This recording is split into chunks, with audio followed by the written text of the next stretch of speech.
Thank you for joining us for CNTV. I'm Brad Clonch along with Quin Tran. A Chickasaw College student is honored as one of the top 51 seniors at Oklahoma State University. OSU honors Kayli Nail as a senior of significance.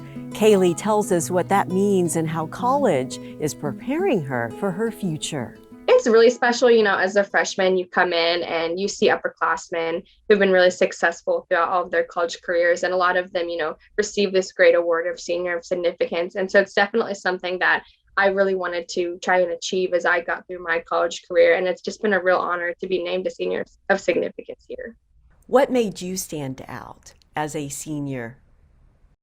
Definitely, I think it's part of my diversity across not only the College of Arts and Sciences, but just in the university. As a science major, of course, I do the very typical science things. I work here in a research lab in microbiology. As a pre-med student, I'm involved in various pre-med clubs, such as like the American Medical Association.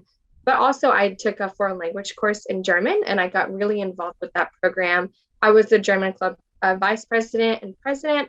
And so I had connections there. I'm currently the College of Arts and Sciences Student Council vice president, and I also am part of the College of Arts and Sciences ambassadors.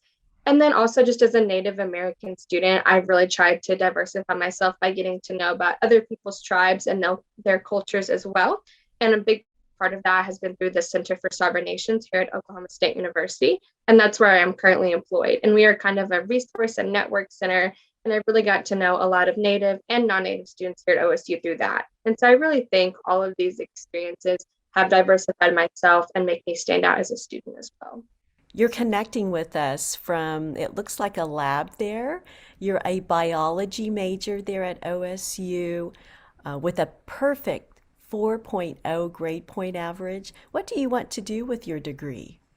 So right now, I'm currently in the process of applying to medical school, and a big part of that has been my research here in this lab. I currently work in Dr. Luter's microbiology laboratory. I've been working here for about a year to a year and a half, and it's truly been a great experience to help me not only get to the next step for medical school, but just in general for my academic career.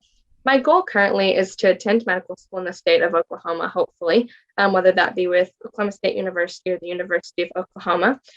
And then I really want to kind of specialize out. I'm not exactly sure what yet. I'm looking into possibly doing kidney care for nephrology, but I want to keep my options open and keep an open mind as I go into medical school. And hopefully, as I finish through my training, I would really like to either work for the Chickasaw Nation or another Native American tribe. Native communities have been a really big part of why I have been so successful throughout my academic career and just me as a person. The Chickasaw Nation has helped me immensely throughout. Even in high school, I did the Tokusali Smart program to, have a work career. I was supposed to do the internship for the Chickasaw Nation right before COVID-19 hit. This next semester, I'm also planning on doing the school to work program and getting to be able to spend more time in the lab, build up my career a little bit more for that for my application for medical school. And then I also was able to shadow some medical physicians at the Chickasaw Nation Medical Center, which was a great experience, not only for my resume, but to really see how different physicians operate in real life. I definitely think that giving back to the Chickasaw Nation is going to be really important throughout my whole career because of the contributions that they have made and the effort they have put into me as a student. And so that's why I really want to focus on possibly giving back their specialty capacity. I really think that, whether it be in Ada or whether it be in Tishmingo or at any of their local clinics, I really want to be able to be involved in those communities and get to know them more than I have now. I currently only live on the very northern tip of the Chickasaw Nation, and I really want to try to expand down into the southern parts and really get to know the people within those communities as well. We know you also have a heart for OSU. You come from a family of alumni from the university. How has the university helped you grow? I definitely think OSU offers a ton of different options, whether that be through your career, just helping you prepare for what it could be like in the real world. For me, for pre-professional purposes, application help, who can write my letters, who could be the best person to help me get here. The Center for Sovereign Nations has been a really great source of help for me as a Native American student. They've helped connect me with outside scholarships that I didn't even know about. They also helped me get my internship that I got last summer, which was through the University of Oklahoma Health Sciences Center. I did what's called NARCH, which is a Native American research program. And I was able to go into a different Native American community and look at associations between cigarette smoking and type 2 diabetes. And so I was able to get some real life experience within Native American communities and kind of grow my resume and grow my comfort level in different communities as well. 4 years ago, I was a senior in high school, and now I'm a senior here in college. And I can just tell, I can see my growth, whether that's through pictures, through resumes, through everything that I've done, maturity levels, being able to talk to people that I don't know. I definitely think OSU has played a really influential part in my personal growth here. I've made so many friends. I've done so many things that I never would have thought of 4 years ago. And whether that be through, my academic career, I never would have thought I would have gotten involved in something like the German Club or the Center for Sovereign Nations. I didn't even know what that was when I came here.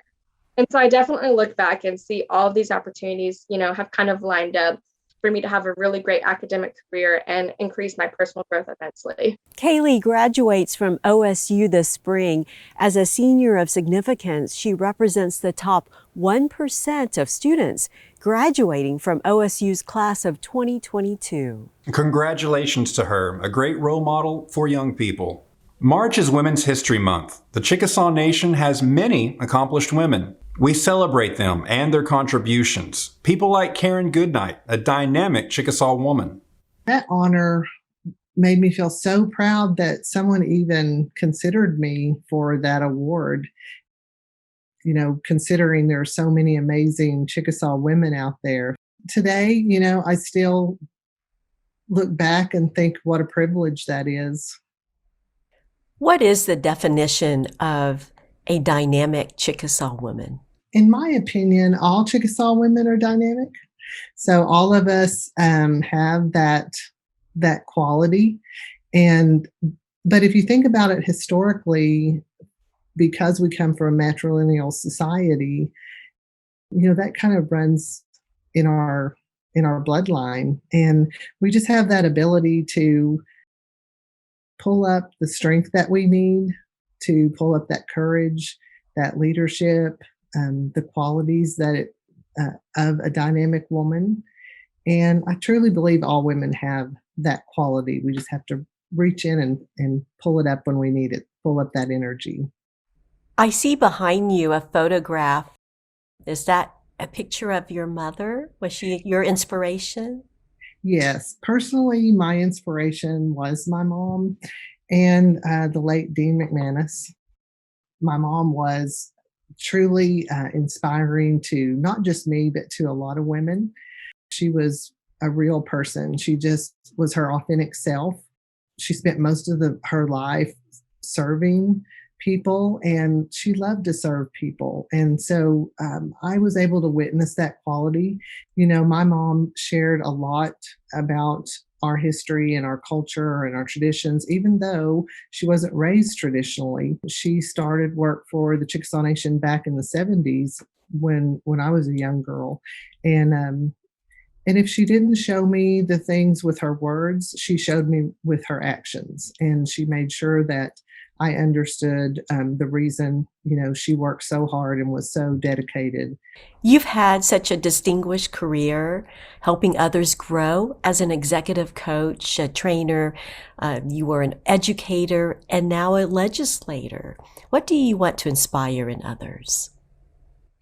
Well, I hope to just inspire that if you have a passion and you have a vision and you have a focus, then you can do just about anything you set your mind to do. And especially if you have women in your life, like I had in my life, which was not only just my mom, but a lot of other women who helped influence me and guide me. And not just women, but if you have a really strong support system. I have a wonderful husband, wonderful family, my children, my mentors. It takes a lot of people to give you that love and support that you need to be successful. And if you have that, then that just helps make a difference and helps you on your path to success. You have a set of twins. They're beautiful young women who are successful in their own way, artistically, creatively. What do you share with them about being Chickasaw, a Chickasaw woman? It would be to think about our history and to think about that we came from a matrilineal society and know the important role that we play as Chickasaw women and that you're the storyteller for the family. Take the time to learn and visit with our parents, our grandparents, our elders, and learn as much as you can. Because once your mom and your dad, your grandparents, your elders are gone, that history book is closed. So, remember to always ask a lot of questions, take a lot of notes, just capture all you can while you have the chance. And in Chickasaw history, it's really our obligation. It's our responsibility. If our ancestors had not passed all of this information on to us, our traditions, our stories, our language, we wouldn't have a tribe.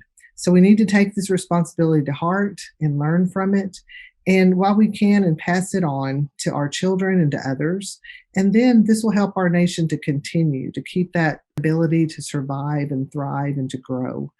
In the next episode, hear from another dynamic Chickasaw woman, an elder with a lot of wisdom and creativity. We continue now our series on heart-healthy eating. Here's advice on how to manage our sweet tooth. There are healthier ways to make your favorite dessert if you want to still enjoy a little sweet treat. We, as dietitians, we usually promote, nature's sweet treat, which is fruit. But you can also get freshcooking.com. We have some really great, we call them fried peaches. They are super yummy, especially if you love peaches, but it's in a skillet, and then we use some granola, so you're getting some whole grains there. It kind of comes out like a crumble of some kind, but it's much healthier. There's a lot less sugar, a lot less fat that's used in the recipe, and you still feel like you're getting a dessert. Cranberry sauce bars on our website on getfreshcooking.com. If you see that recipe, highly, highly recommend making those. And they are much lower fat than some of the cobblers and pies and things that you get, but it tastes like you're getting something that's super filled with fat and sugar, but it is not. It's really, really good for you and tastes tremendous. So there's ways of getting around some of the fat. If you're making breads, a lot of people like to make banana breads and different sweet type of breads around the holidays, and you can actually substitute some of the oil that is in the recipe. You can use applesauce instead, and the product still comes out just as moist and flavorful. And ranch dip is or ranch dressing even is a very, very favorite thing for kids, even to dip in their vegetables and things like that. One of our favorite recipes is not on our website, but it's one of our team's favorite recipes, is to get plain fat-free Greek yogurt. And then just take a ranch. You can either use our ranch dressing seasoning that we have on our website that we make up ourselves, or just go get the ranch seasoning packet at Walmart or wherever you may shop, and then mix that in with the Greek yogurt instead of it. Usually it calls for sour cream or something that's a little higher fat and not as healthy for you. Mix it in with that plain low fat Greek yogurt, and you will have a super, super yummy ranch dressing dip. And the Greek yogurt is higher in protein, so your kids are going to get calcium because it's a yogurt, and then you're going to get that extra protein in there because it's the Greek yogurt, which is naturally higher in protein. So that's one of my favorite tips and tricks to tell moms and different party planners, is to make that special ranch dip. And I guarantee you'll get questions about it. They'll be like, "What is this recipe? This tastes so good." So there's some ways that you can kind of slip in healthier options and people actually enjoy it. Try something new. Next time on CNTV, we'll continue our conversation with Adrienne Jacobs. She'll share a cooking resource that's great for recipe ideas. While the virtual Southeastern Art Show and Market is over, artists who earned awards in SEASAM's 2021 competition are posted. Chance Brown won the People's Choice Award. It's special because for that honor, the public got to weigh in and decide. I try to approach it very humbly. I'm very thankful for my community of people that I like to say I'm trying to build and grow. The piece that people love, your painting, is titled Greenwood, Archer, and Pine. Tell us about that, Greenwood, Archer, and Pine. It's a centennial piece. It dealt with the Tulsa race riot of 1921 in Tulsa.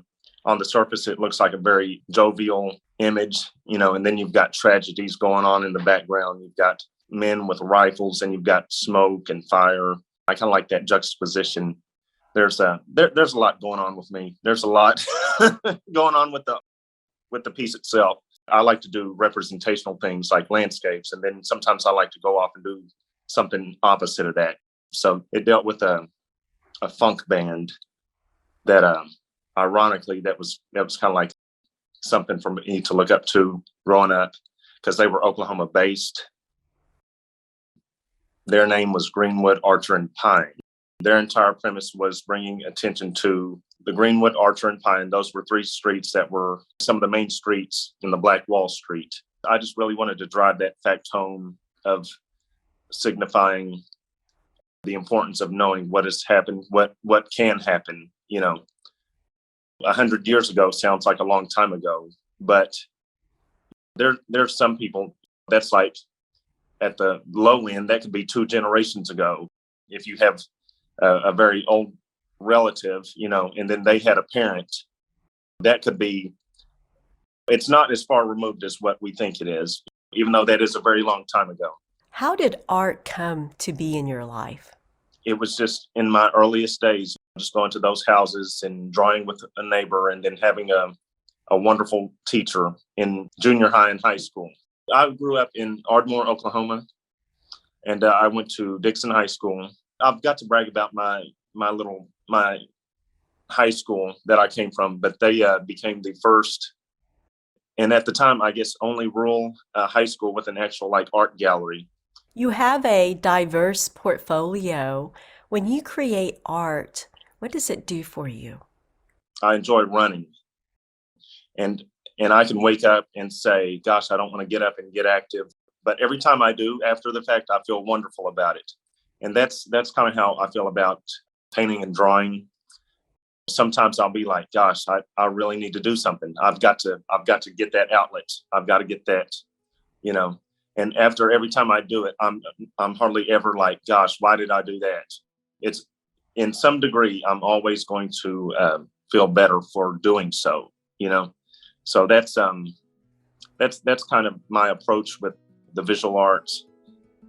I was a part of a group in Ada, and we would draw weekly on Thursdays. You need people around you to keep you accountable. You need people to keep you motivated, and then be that motivation for others. Chance is excited about his art future. He's applying to colleges to earn his MFA, Master's in Fine Arts. He's also collaborating with another Chickasaw artist on a project. He hopes to be able to share more about that soon.